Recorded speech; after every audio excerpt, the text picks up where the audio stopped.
So hi everyone, welcome back to this channel. मैं हूं Kritika and this is O2IS academy. यहाँ पर हम लोग हिमाचल प्रदेश के वीकली करंट अफेयर्स डिस्कस कर रहे हैं। अब हिमाचल के किसी भी एग्जाम की आप तैयारी करोगे, वहाँ पे हिमाचल का एक पोर्शन पूछा जाता है, उसमें भी करंट अफेयर्स रहते हैं और ये करंट अफेयर्स आपको न्यूज़पेपर्स, मैगजीन, अलग अलग सोर्सेज में मिलते हैं। इसी के लिए हम लोग एक जगह आपके लिए इनको कंपाइल करते हैं और वीकली लेकर आते हैं। कभी कभी स्टेट में बहुत सारे न्यूज़ नहीं भी होते तो 2 वीक्स को साथ में कर लेते हैं।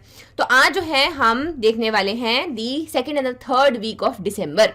क्या क्या इसमें न्यूज रही, प्री के हिसाब से भी और मेंस के हिसाब से क्या क्या इंपॉर्टेंट है, उसको आज यहाँ पर हम डिस्कस करेंगे।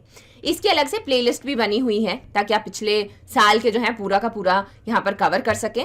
इसको जरूर चेक कीजिए एंड ये मेरा इंस्टाग्राम हैंडल है if you need any kind of help. Other than that subscribe जरूर कीजिएगा ताकि आने वाले टाइम में आपका कोई भी वीडियो जो है वो मिस ना हो। इन लेक्चर्स के पीडीएफ्स की अगर मैं बात करूं तो वो आपको हमारे मोबाइल एप्लीकेशन पर मिलते हैं, जिसका लिंक डिस्क्रिप्शन बॉक्स में दिया गया है। और भी बहुत सारी चीज़ें अवेलेबल हैं उस पर। आपके डेली करंट अफेयर्स आते हैं, कुछ पेड कोर्सेज हैं, फ्री स्टडी मटेरियल भी है, टेस्ट सीरीज भी है। So do check it out once. ठीक है, तो चलिए शुरुआत करते हैं हमारे करंट अफेयर्स की। कुछ प्रीलिम फैक्ट्स देखेंगे, देन हमारे मेंस रिलेटेड न्यूज़ है और इनका जो है एनालिसिस करेंगे। ठीक है, तो चलिए शुरुआत करते हैं अपनी पहली न्यूज़ के साथ में। हमारी पहली न्यूज़ कहती है कि हिमाचल प्रदेश, चंडीगढ़ ये टॉप परफॉर्मर्स रहे सोशल प्रोग्रेस इंडेक्स में। अब ये सोशल प्रोग्रेस इंडेक्स जो है ये कौन देता है? सबसे पहली बात ये देता है आपका, ये रिलीज किया बिबेक डेब्रॉय ने, जो कि इकोनॉमिक एडवाइजरी काउंसिल है, उसमें उन्होंने प्राइम मिनिस्टर को जो है ये डेटा यहाँ पर दिया। इसमें हिमाचल प्रदेश ने बहुत अच्छा परफॉर्म किया। रैंक की अगर मैं बात करूं तो 7वें रैंक पे है और जो आपका स्कोर है, जो इसमें एक पॉइंट्स दिए जाते हैं, वो आपके 63.28 है। टॉप पे आपका पुडुचेरी रहा, फिर लक्षद्वीप, गोवा, ऐसे करके। अब इसका बेसिक आइडिया क्या है? सोशल प्रोग्रेस को ये यहाँ पर चेक कर रहे हैं डिफरेंट स्टेट्स में एंड यूटीज में। फिर इन स्टेट्स में भी जो डिस्ट्रिक्ट्स हैं उनमें डिफरेंट इंडिकेटर्स के को लेकर मापा जाता है कि किस तरीके से डिस्ट्रिक्ट्स जो हैं वो परफॉर्म कर रहे हैं। जैसे सोलन, शिमला, ये टॉप परफॉर्मर्स, टॉप डिस्ट्रिक्ट्स रहे यहाँ पर सोशल प्रोग्रेस में। अब 3 इसमें ओवरऑल हम लोग बेसिक कंपोनेंट जो है वो देखते हैं।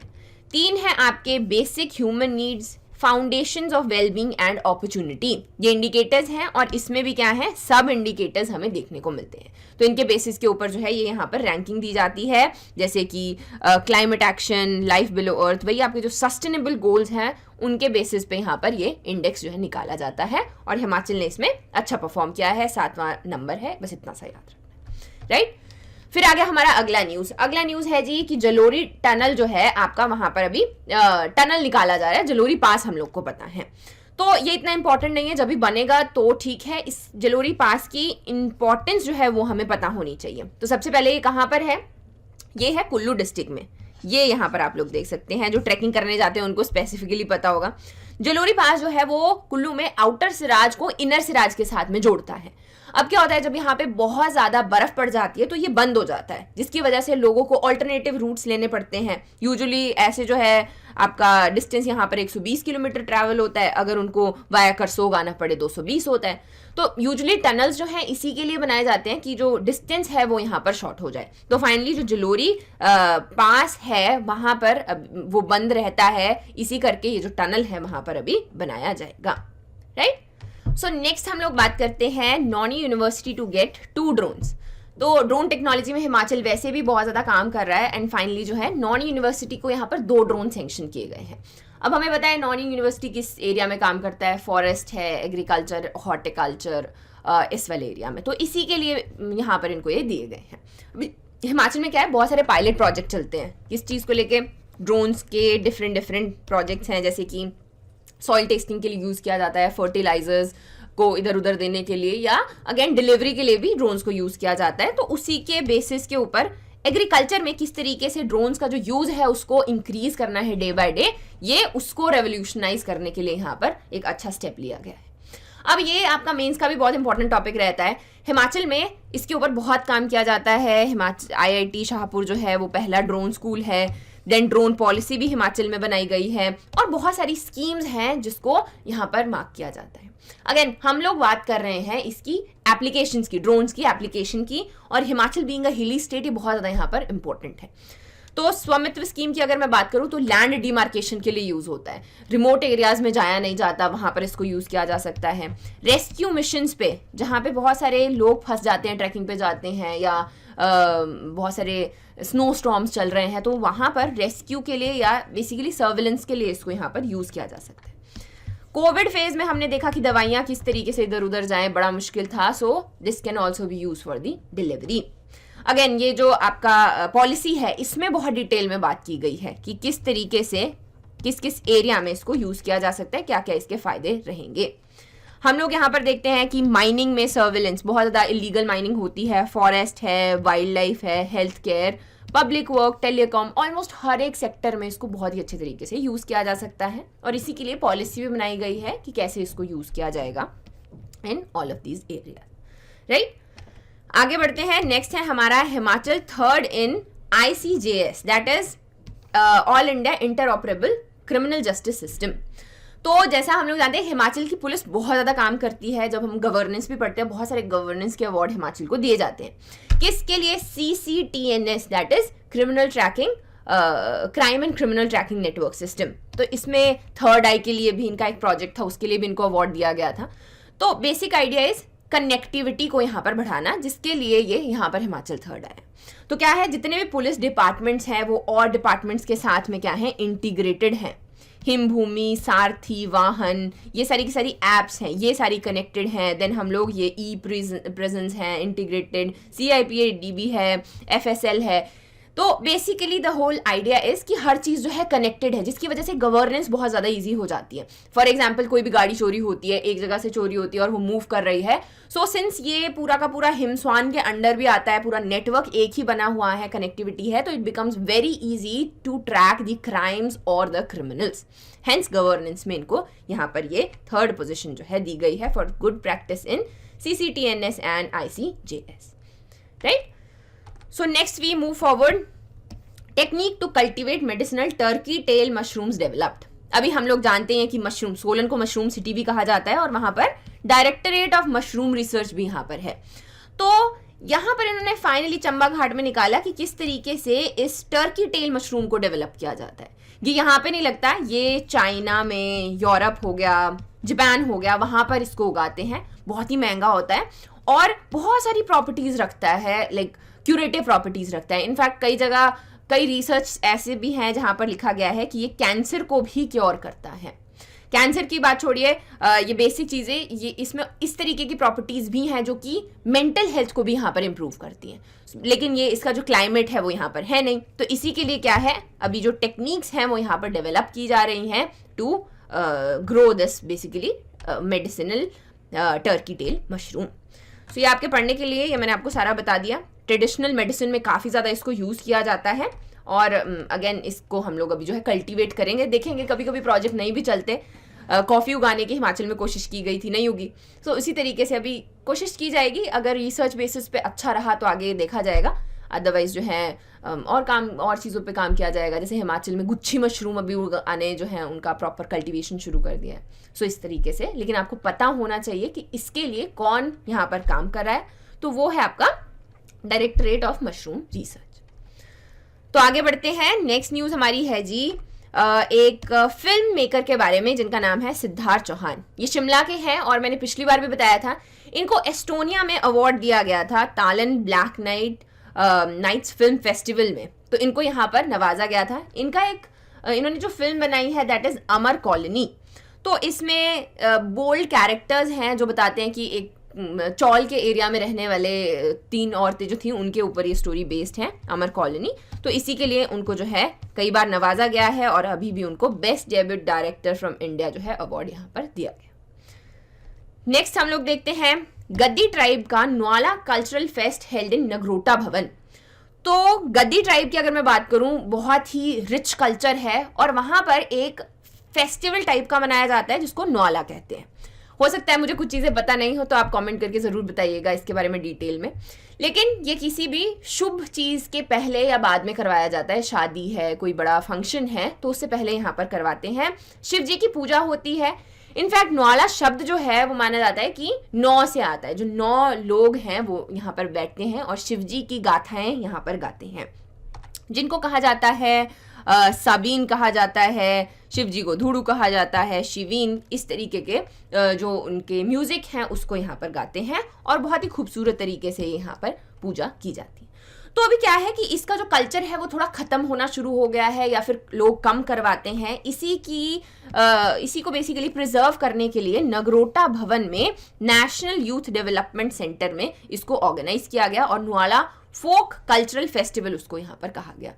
तो बेसिकली फोक हिस्टोरिक इंपॉर्टेंस यहाँ पर रखता है, इसी के लिए इसको यहाँ पर इतनी इंपॉर्टेंस दी जा रही है। शिव जी की पूजा होती है और माना जाता है कि गद्दी जो हैं वो शिव जी के ही यहाँ पर बच्चे हैं, उनकी बहुत सारी ब्लेसिंग्स हैं, बहुत सारी स्टोरीज शिव जी के साथ हमें इनकी देखने को मिलती हैं। शिव जी ने इनको एक टोपी गिफ्ट में की थी। सो इस तरीके से हम लोग देखते हैं कि नुआला के लिए यहाँ पर जो अवेयरनेस है वो इंक्रीज की जा रही है ताकि लोगों को और ज़्यादा इसके बारे में पता चले। नेक्स्ट आ गया हिमाचल के एडवोकेट जनरल अनूप कुमार रतन को यहाँ पर अपॉइंट किया गया। तो अनूप कुमार जी को यहाँ पर अभी अपॉइंट किया गया है, सीधा फैक्ट बन जाता है। तो कौन होते हैं जी एडवोकेट जनरल? तो वो स्टेट के सबसे हाईएस्ट लॉ ऑफिसर होते हैं जिनका मेंशन आर्टिकल 165 में किया गया है।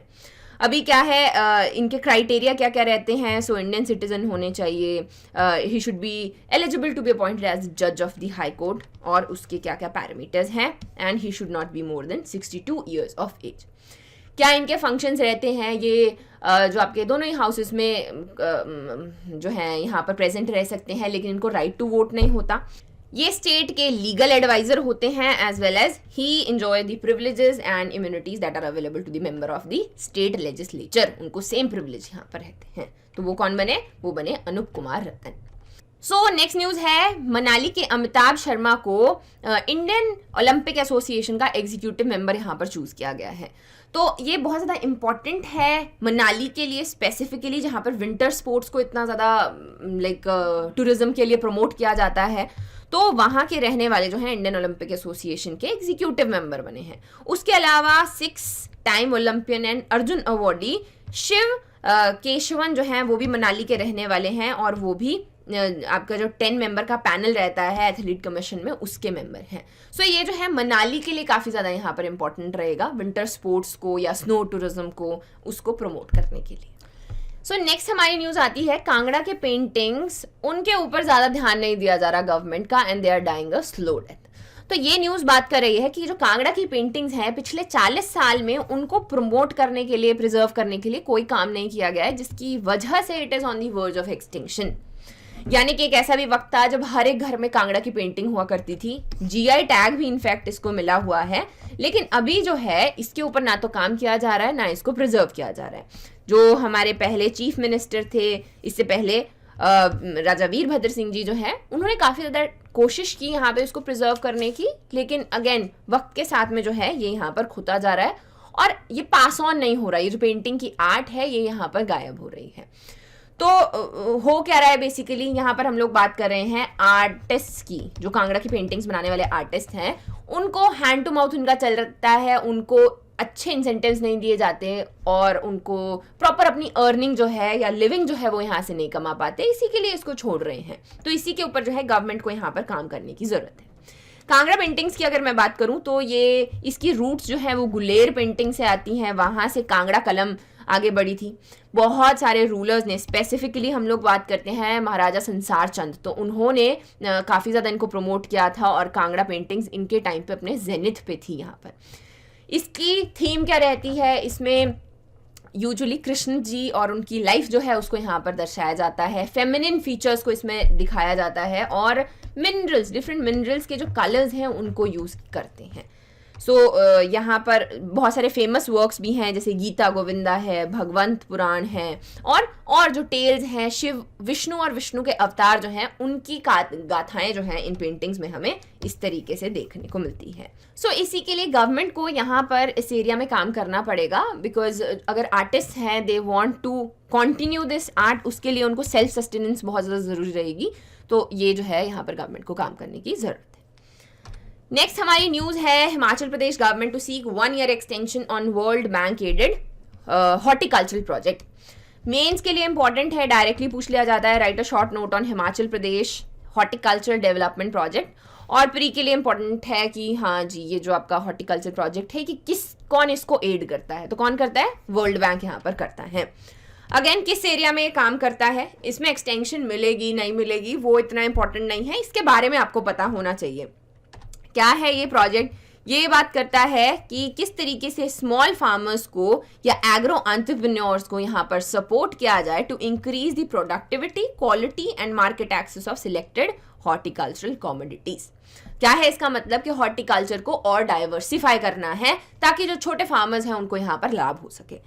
इसमें हॉर्टिकल्चर का जो प्रोडक्शन है उसको बढ़ाना है, डाइवर्सिफाई भी करना है। वैल्यू एडिशन का मतलब है पहले आप एप्पल बेच रहे थे, एप्पल थोड़ा ज़्यादा पकने लगा तो आपने उसका जैम बना के बेच दिया, और अगर वो भी नहीं है तो उसके बाद में उसकी वाइन बना दी। तो ये क्या हो गया, किस तरीके से उसमें वैल्यू ऐड करना है, फिर उसको मार्केट में किस तरीके से बेचना है, ये फार्मर्स को खुद पता होना चाहिए। इसके ऊपर ये प्रोजेक्ट जो है यहाँ पर काम करता है, और इसमें जो है प्रॉपर तरीके से एक साइकिल बनाने की यहाँ पर कोशिश की जा रही है, और वर्ल्ड बैंक जो है इसको यहाँ पर एड कर रहा है, राइट।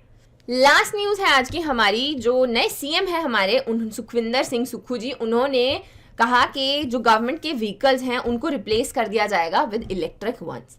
अगेन किया जाए ना किया जाए, लेकिन आपको इलेक्ट्रिक व्हीकल्स के बारे में कुछ चीज़ें पता होनी चाहिए। हिमाचल में कितने हैं, कैसे हैं, और किस तरीके से ये इंक्रीज कर रहे हैं।